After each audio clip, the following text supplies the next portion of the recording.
Putin on Thursday, did you discuss his ongoing attacks on civilian areas in Ukraine? Yeah. Did you say cut it out? Did you say show Yeah. an article of good faith to me? I did. But as you know, most of the people dying are soldiers. The soldiers that are dying in Russia and Ukraine, it's unbelievable. 5,000 to 7,000 a week. Can you believe it? And I look at that and I say it's pretty amazing. But in addition to that, there are attacks on Kyiv and some of the other places. And it's human lives, but the big number of human lives is soldiers that are being killed in the battlefield, anywhere from 5,000 to 7,000, sometimes more than that every single week. It's not even believable. It's a bloodbath. It's the worst since the Second World War, the worst number of people. And, you know, it doesn't affect us in any way. We don't pay anything because now they pay us for the weapons that they get. The NATO is paying us for the weapons, as you know. It doesn't affect. I guess you could say that's a positive thing. They pay us, but I'm not interested in that. I did straighten it out. Biden gave them $350 billion. Can you believe it? And all they did is get deeper in. It's a shame. Gave them $350 billion. A lot of lives were lost. That's a war that would have never happened if I were president. But we do speak about that. I speak about all of the lives, but I do speak about the civilian lives. Yeah. The First Lady has done such an amazing job on the Ukrainian children who were abducted by Russia. Would you support Senator Lindsey Graham's bill to declare Russia a terrorist state? And you have within your power, you're the most powerful man on earth. Why don't you just enable Ukraine to finish this war tomorrow? Well, if you knew anything about what you were talking about, you'd be able. You do. I don't think you do, really. I don't think you do because it's a little more complicated than that. But it sounds easy. We're in the process of trying to make a deal. If we make a deal, that's great. If we don't make a deal, it'll be a lot of people are going to be paying a big price. And on the abducted children. Quiet. President Trump, so a question to both of you, if you don't mind. So I love his haircut. He's I'm going to try that. No, I love it. Go ahead. So, as we all know, China controls 90% of the global supply of critical minerals. They have launched attacks on Australian companies, primarily Lynas Rare Earths. What will happen to China if they don't play fair with this? So, it's a very interesting question. We have a tremendous power, and that's the power of tariff. And I think that China will come to the table and make a very fair deal, because if they don't, they're going to be paying us 157% in tariffs. Right now, they're paying 55 to 57%. When I was first president, first term, we had the greatest economy we've ever had.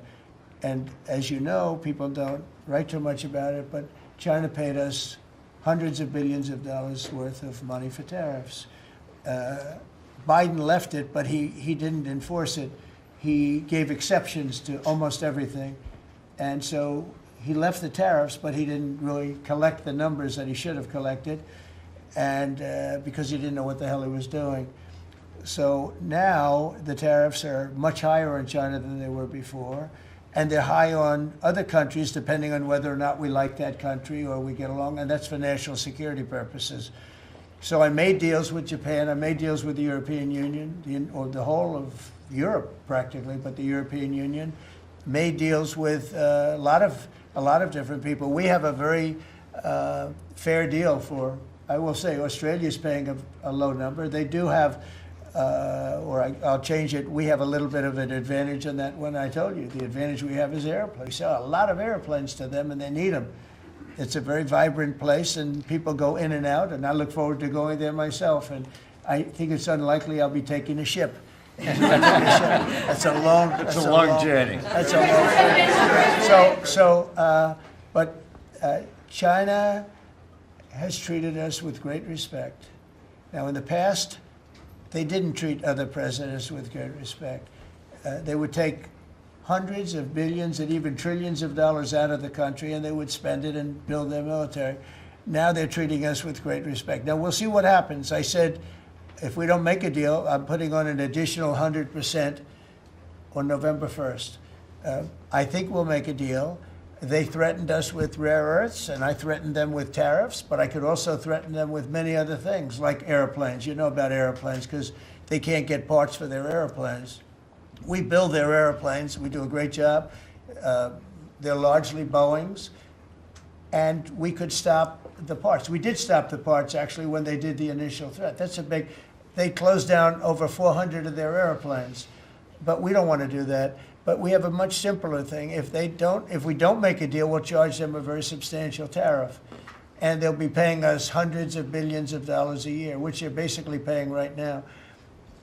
We had presidents that allowed China and other countries get away with murder. We're not going to allow that, but we're going to have a fair deal. I want to be good to China. I love my relationship with President Xi. We have a great relationship.